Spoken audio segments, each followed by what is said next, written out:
तमाम रूहानी अमराज और मसाइल के हल के लिए पीर महमूद उल हसन तौहीदी चैनल को सब्सक्राइब कीजिए। बिस्मिल्लाहिर्रहमानिर्रहीम। मोहतरम भाइयों और बहनों, अस्सलाम वालेकुम वरहमतुल्लाहि वबरकातुहू। हम एक दफ़ा एक जगह से गुजर रहे थे तो एक दोस्त ने बताया कि ये फ़लाँ जगह के जो दही बल्ले हैं वो बड़े मज़ेदार होते हैं। तो हम बचपन से ही शौकीन हैं, हमने वहाँ पे बैठकर दही बल्ले खाए।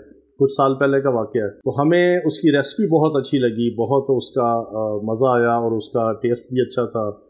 और उसने जो चटनी बनाई थी उसको वो भी बहुत अच्छी थी, उसके अंदर जो मसाला जात इस्तेमाल किए बहुत अच्छे थे। तो मैंने उसे कहा कि यार, वो इनके जानने वाले थे हमारे जो दोस्त के साथ, मैंने कहा इनको पूछें कि ये चटनी और मसाले में ज़्यादा क्या क्या इन्होंने इस्तेमाल किया। अगर हम घर में अक्सर दही बल्ले बनवाते हैं तो चले ये रेसिपी हम भी इस्तेमाल करें, बहुत अच्छी है। हमारे बच्चे बड़े शौकीन हैं दही बल्ले के, अक्सर बनते हैं घर में। उसने उनको पूछा तो उस बंदे ने पंजाबी में कहा, उन्हें कहा जान दो मौली साहब, अपना नुस्खा तो अपना राज कौन देंदा है। मुझे उसकी बात कान में पड़ी, मैं करीब बैठा था टेबल पे, तो मुझे बड़ी हंसी आई। मैं उठ के करीब गया, वो ज़रा बेचारा अनपढ़ आदमी था, मैं उसके करीब गया। मैंने कहा अच्छा चलें, कोई बात नहीं, आप क्या समझते हैं कि अगर आप हमें अपनी रेसिपी बताएंगे या अपना चटनी का फार्मूला बताएंगे या अपना जो मसाला आप इस्तेमाल करें उसका आप हमें तरीका या उसमें जो चीज़ें इस्तेमाल करें अज्जा वो बताएंगे, तो क्या आपका रिस्क कम हो जाएगा? या हम आपके मुकाबले में आपके सामने में दही बल्ले की दुकान बनवा देंगे किसी को? मैंने कहा ये आपकी सोच है, आपकी गलतफहमी है, कोई किसी इंसान का रिस्क नहीं ले सकता।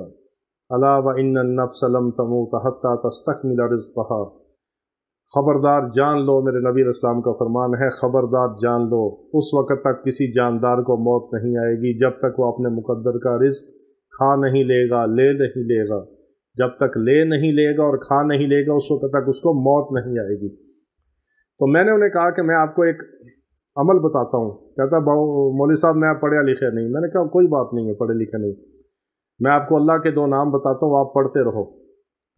अभी आप फारिग हो, हम सिर्फ 3 लोग बैठे हैं, आपका जितना अच्छा ये इसका टेस्ट है, जितनी अच्छी रेसिपी है, आपके पास तो रश होना चाहिए। जाओ, ये मैं अमल आपको एक तोहफा देता हूँ, ये करो, आपके पास हर वक्त दही बल्ले खाने वालों का रश लगा होगा। कहता अगर ऐसा हो जाए तो फिर मैं आपको फ़ौरन दोनों नुस्खे बताऊँगा। मैंने कहा नहीं, आप बात छोड़ दो, अब हमने पूछना भी नहीं है। मैंने उसको अमल दे दिया, 2 अल्लाह के नाम दिए, मैंने कहा ये पढ़ो। वो दूसरे लड़के ने उसको मेरा नंबर लिखवा दिया कहीं। मुझे कुछ दिनों के बाद कॉल आई, मैं कॉल अटेंड नहीं करता, वैसे मसरूफियत होती है, बहुत सारी कॉल्स आती हैं हर वक्त। मेरे मोबाइल, दोनों मोबाइल और तीनों नंबर मेरे साइलेंट पे होते हैं, पढ़ाई होती है, बहुत सारे मामलात होते हैं, सिर्फ मैं जो व्हाट्सएप पे वॉइस मैसेज होते हैं उसका जवाब देता हूँ। कुछ दिनों के बाद मुझे कॉल आई और इत्तेफाक से मोबाइल मेरे हाथ में था, तो मैंने उस कॉल को अटेंड कर लिया। तो मुझे कहने लगा मौलवी साहब अस्सलाम वालेकुम, वही पंजाबी में है। मैंने कहा आवाज़ तो कुछ जानी पहचानी है। कहता वो याद है आप एक दफ़ा दही बल्ले खाने आए थे और आपने मुझसे वो चटनी का पूछा, पंजाबी में मुझे कहने लगा, तो मैंने नहीं बताया।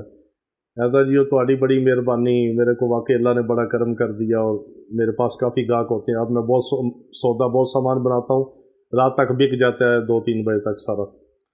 कहता जी आप लिखें, मैंने अपने बेटे को पास बिठाया, वो आपको लिखवाता है चीज़ें, वो आप लिखें सारा ना। तो मैं हंस पड़ा, मैं भी उस वक़्त इधर ही बैठा था, तो मैंने भी वो कागज़ पेंसिल लेके उसकी वो चीज़ें लिख ली। तो ये होता है कि एक छोटा सा फार्मूला भी इंसान किसी को नहीं देता, छोटी सी चीज़ बताने के लिए तैयार नहीं है, लेकिन अल्हम्दुलिल्लाह हमने कभी इन चीज़ों में बुखल नहीं किया। किसी को अल्लाह का नाम बताने से, अल्लाह का कलाम की कोई आयत बताने से, उसकी तासीर बताने से, उसके फ्यूज़ व बरक़ात बताने से, उसके अंदर अजाइब व गराइब जो हैं वो बताने से, उसके मुजरबात बताने से हमारे रिज़्क़ में कोई कमी नहीं हुई कभी, अल्हम्दुलिल्लाह। इसलिए हम आपको ख़ास अपनी चीज़ें भी बता देते हैं। तो आज जो मैं आपको वाक़या सुनाने का जो मकसद था वो ये था कि आप इन चीज़ों की इस तरह कदर किया करें कि इसको ख़ुद भी पढ़ा करें, आगे दूसरे मुसलमानों को बताया करें, ये बात सदका जारिया के तौर पे आगे फैलाया करें, ताकि हमें अपनी ख़ास अमल, ख़ास चीज़ें बताने का हमें भी फ़ायदा हो, हमारे नामा माल में भी उसका अजर व सवाब मिले। हम आपसे पैसे तो नहीं लेते, लेकिन नामा माल में हमें अजर व सवाब तो मिले और हमारे लिए भी सदका जारिया बने। तो आज मैं आपको एक बहुत ख़ास अमल बताता हूँ, बहुत ख़ास अमल, अपना ज़ाती अमल। یہ عمل بھی ہم جمعے کے دن کرتے ہیں، یہ عمل بھی جمعے کے دن کرتے ہیں۔ اس عمل کی برکت سے جو اس عمل کو کرے گا، اور یہ عمل میرے آقا حضور علیہ الصلوۃ والسلام کا فرمایا ہوا عمل ہے، ان کی زبان مبارک سے نکلے ہوئے الفاظ اور وہ دعا ہے، جو بندہ اس عمل کو کرے گا، اگر روز کر سکے تو بہت اچھا، لیکن کم از کم جمعے کے دن کرے۔ ہمارے جمعے کے دن معمولات میں ہے جمعے کے بعد ہم اس کو 70 بار پڑھتے ہیں۔ جو اس دعا کو پڑھے گا جمعے کی نماز کے بعد فارغ ہو کے 70 بار مسجد میں بیٹھ کے ہی، اللہ پاک اس کو کبھی مخلوق کا محتاج نہیں کریں گے، وہ کبھی مقروض نہیں ہوگا۔ اگر اس کے اوپر پہاڑوں کے برابر بھی قرض ہوگا تو اللہ تعالیٰ اس سے خلاصی عطا فرما دیں گے۔ اور سب سے بڑی بات یہ ہے کہ اللہ پاک اس کو رزق حلال عطا فرمائیں گے۔ رزق حلال جس کو مل جائے اور رزق حلال جو کھائے، اس کی عبادت، اس کی ریاضت، اس کی ساری چیزیں اللہ کے ہاں مقبول ہی مقبول ہوتی ہیں۔ اور رزق حلال کمانے کھانے والا اللہ کا ولی اور دوست بن جاتا ہے۔ اللہ کا ولی بننے کے لیے کم از کم جو شرط ہے وہ تقوی کے ساتھ رزق حلال ہے۔ عقل حلال اور صدق مقال، یعنی حلال کھانا اور سچ بولنا، یہ ولی بننے کے لیے کم از کم 2 چھوٹی شرطیں ہیں۔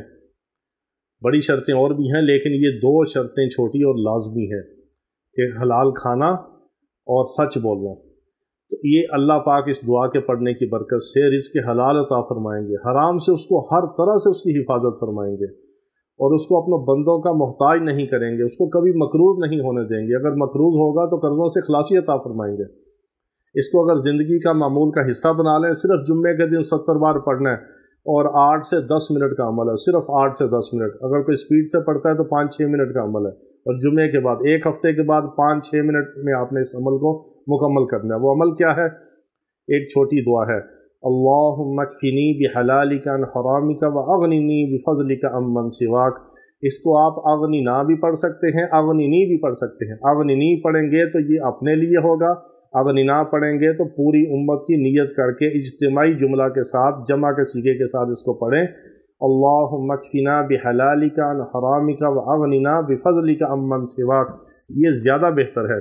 اس کو آپ اللہم اکفنی بحلالک عن حرامک واغننی بفضلک عمن سواک بھی پڑھ سکتے ہیں، لیکن اگر جمع کے صیغے کے ساتھ پڑھیں تو سب کی نیت کر کے پڑھیں۔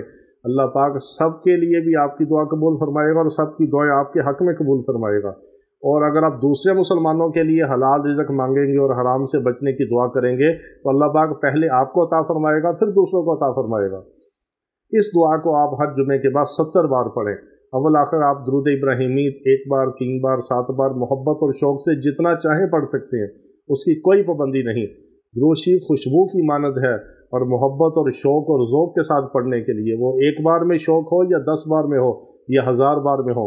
بعض لوگ درود شریف کو بوجھ سمجھ کے پڑھتے ہیں، جی آپ نے وہ 21 بار بتا دیا، 70 بار بتا دیا۔ میں کہتا ہوں اس کو بوجھ سمجھ کے نہیں پڑھنا، شوق سے پڑھو، چاہے 1 بار پڑھو، محبت سے پڑھو، چاہے 7 بار پڑھو، بوجھ سمجھ کے نہیں پڑھنا۔ میرے آقا علیہ الصلوۃ والسلام کے اوپر درود شریف کو بوجھ سمجھ کے نہیں پڑھنا، محبت اور شوق سے پڑھنا۔ 1 بار پڑھو، 1000 بار پڑھو، پڑھو محبت سے، پڑھو شوق سے، پھر برکت ملے گی اس کی، ورنہ نہیں ملے گی۔ بوجھ سمجھ کے کوئی عمل نہ کریں، محبت اور شوق سے جو کریں گے وہ قبول ہی قبول ہے، اس کی برکت ہی برکت ہے۔ اللہ پاک تمام امت مسلمہ کو رزق حلال وافر مقدار میں عطا فرمائے۔ وآخر دعوانا الحمدللہ رب العالمین۔